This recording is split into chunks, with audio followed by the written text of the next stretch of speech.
Hi, everybody. Hello, I'm Ryan. I'm Bethany. And we are Ryan and Bethany Board Game Reviews. And today we'll be talking about Magnum Opus, The Great Work. And this is published by Bragalone Games or B Games. With B Games. B Games. Alright, so in this game, takes place during the reign of Emperor Rudolph II. And Prague was the capital of the occultic arts. Did you know that? No. I knew that, only because I read it off of the back of the box. So basically what you're doing is you are accumulating all these different ingredients that you're going to use to try to make your great work, your magnum opus. There's very few points in this game. You're trying to scrape by for every point that you can get. Let me show you what it looks like on the table. All right, here's our setup for Magnum Opus. Basically, we have our two spots where we can get our resources. We have got the astronomical clock tower over here, and then over here we have the golden lane board. At the beginning of each round, we're going to put some resources out over here. And over here, we're going to slide up one of these. It's kind of our round tracker, as well as kind of giving you a heads up of what might be coming up. And you round it out by adding another one to it. This also tells us which way we're going to be passing cards, which that'll become important here in a little bit. We start off the game with 3 silver, as well as kind of our Magnum Opus card. This is what we're trying to make. If we can combine those ingredients, we're going to get 2 points. This is a very low-scoring game, so, 8, 9 points, that's pretty normal. So every point is important in this game. We also have a hand of 9 cards, and what we're going to do is we're going to choose one of these. Each one has special abilities. They're going to help us maybe get some money, or possibly some resources, or some special powers, and kind of manipulate things and move cards around. A lot of cards will say something like this. You need either the top half, in which case it says you can get $1 and play an additional card from your hand, or you can choose one of those resources from the clock tower over here. It's kind of an either-or situation.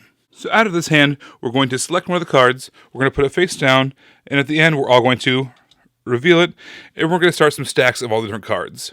We're going to pass this to the right, as indicated on the board over here. I have it set up for a 2-player game here. Basically, the person across from us, they're going to pass us their cards, but we're not going to take their cards. We're going to take the cards that underneath this Ouroboros token, put it on top of that stack, and this is our new hand. So now that me and my opponent both have a deck of cards, we're going to do the same thing. We're going to choose one of the cards, 1, 2, 3, flip, and set that up as well. It's going to keep on rotating like that. I'll pass to them. They take one from their stack. They pass it to me. I put that token on, I take that new deck, and use that as my new drawing hand. We'll do that until everyone has 6 cards on the table face up, and you organize them by what type they are. So, if for instance over the course of the round, we drafted 2 of the number 1s, we'd stack them together. Or if we only had one of the 5s, we would leave that by itself. Then, starting with the number 1 card, we're going to resolve its effect. Whoever has the most of that particular card gets to do its ability. So let's say we were the only person to have played one of the number 1 cards. Alright, so in this case, we would get to choose its ability, either the top half or the bottom half. The top half there says we get to cancel out someone else's card, which can be really important later on with the tiebreakers. Or we can go to the astronomical tower and buy one of the ingredients over here that match up to the symbols that match here. We'd have to pay 3 of those silvers, as kind of shown there. And we start the game with 3 silvers. So, yeah, we could do that. We could say we're going to pay 1, 2, 3 to the bank, and we are going to take this for ourselves. Then we'll go to the number 2s. Whoever has the most of the number 2 cards will go. Whoever has the most of the number 3s, etc., etc. If there's ever a tie, let's say 2 people both played one of these number 8s, what would happen is they would get the funds, in this case the 3 silver, but however they would not get to do the secondary action, which is to go to the golden lane to get a resource. If you successfully get to play one of your actions that gives you a golden lane action, you can buy from these top 2 resources up here for the 4 silver. There are cards that let you take money from other players. There are cards that let you steal money from other players. There are cards that let you swap with other players. There's a ton of different effects. So it's really important to get as many of those cards as possible to actually work. If you're constantly the person who has only one of everything, someone else is always going to have more cards than you of a particular number, and therefore you're not going to get to do very many actions. So after we've called out all 9 of the cards, all the cards have been resolved. Basically, everyone's going to kind of put their cards back in the middle, sort them out by the colors on the back of the cards, and we're going to do it again. In a 2-player game, there are 4 rounds, 1, 2, 3, 4. However, in a 3, 4, or 5-player game, there are 5 rounds. you're going to get 1 point for each ingredient that you've collected. You're also going to get 2 points if you're able to complete one of those rows there full of ingredients, which is your Magnum Opus. You're also going to get some prime ingredients up here. If you're able to get certain pairs, this one, 2 of those flowers or 2 of those, whatever they are, poisons. If you can accomplish one of those, you're going to get extra points from that as well. You're going to add up all the points. Whoever has the most points wins the game. If there's a tie, the victory goes to the player with the most completed formulas. If there's still a tie, whoever has the most silver wins the game. One of the things that I enjoyed and I thought was unique with this game was that extra deck. So I've seen games where you take one and pass it, take one and pass it, but the fact that there was an extra deck out there, regardless of the players, kind of changed your chances and your odds of getting the majority of something you needed. So I really liked how that extra deck came into play and how you could watch what people were getting. And they have different colors on the back, so you can see the colors and you can kind of guess what people can get and whether it's worthwhile playing a card or not playing a card. So I just really liked how that extra deck, regardless of the player count, was really neat. I liked how there was basically zero downtime. I mean, the fact that you're all kind of choosing from your own hand simultaneously, you're all playing simultaneously and revealing simultaneously, and then you pass again simultaneously. You're always a part of the action. There's never any part where you're just like sitting around watching someone else take their turn. Even when it comes to the fulfilling of the cards. Okay, who has number 1? Who has the most number 1s? Okay, do your thing. You're still interactive because maybe you're going to be affected by it.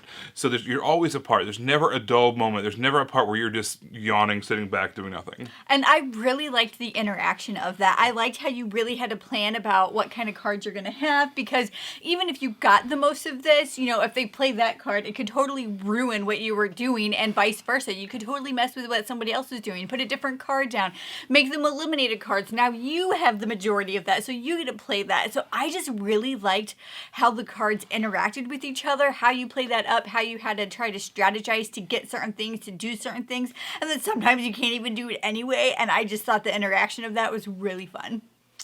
So everything that you just said that you enjoyed about this is exactly what I don't like about this game. This had, going into it, I had very much vibes of, it's like a light midweight Euro. I really enjoy that style of game. I like kind of building my engine up and then kind of seeing who has the best situation at the end of it all. But this is not that at all. This is cutthroat. You think you have, I've got 2 of that card, it's definitely going to happen, I'm going to be able to do that, and you're hinging all of your plans off the fact that you're able to take that action, that number 3 card or whatever it is, and then last second someone takes one of your number 3s away and trades them, whatever it is, discards one of your number 3s, and now you don't get to do that number 3 action, and because you don't get to do that, you don't have enough money to do any of the rest of your turn that you had planned out. So this was a very frustrating experience for me. I did not enjoy playing this game for that reason. I just never got a chance to get my feet under me, and I even won one of the games. But it doesn't matter because I didn't feel like I won by doing the best job. I won by way of undercutting someone else doing their hardest to win. It's okay, Magnum Opus. I still like you. I disagree with everything that Ryan said. I really enjoyed this game for all of those reasons.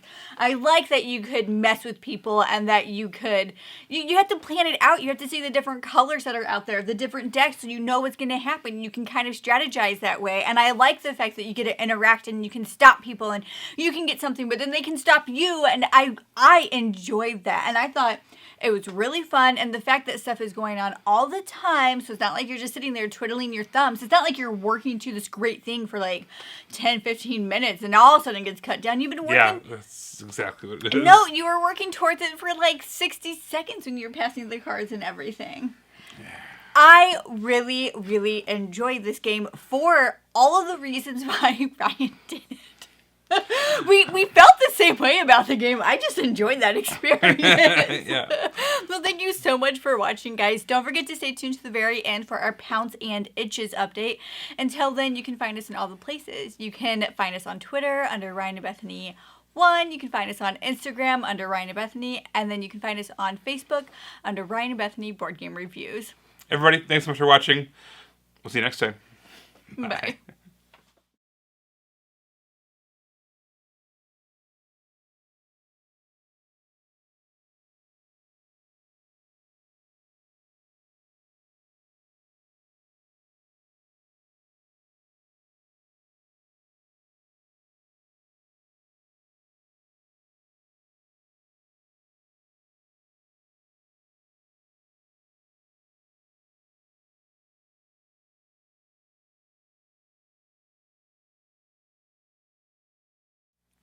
Hey, everybody, thanks for sticking around for our Pounds and Inches update. Yes, I just wanted to let all of you guys know out there, in case you didn't, that Ryan and I actually keep a blog on Board Game Geek where we kind of go into more details about what we're doing in our lives and how we're floundering. But we just It's been one of those years. Yeah, we just really talk. We do a blog post a couple times a week just talking about the things that we're doing, kind of more in depth of to what is happening in our lives, specifically when it comes to health related things, whether that be physical or mental or what we're eating or just whatever. So definitely find our blog. It is going to be Pounds and Inches, and that's going to be on Board Game Geek. I'll put the link down below. Well, thanks, guys. We'll see you next time. Bye. Bye.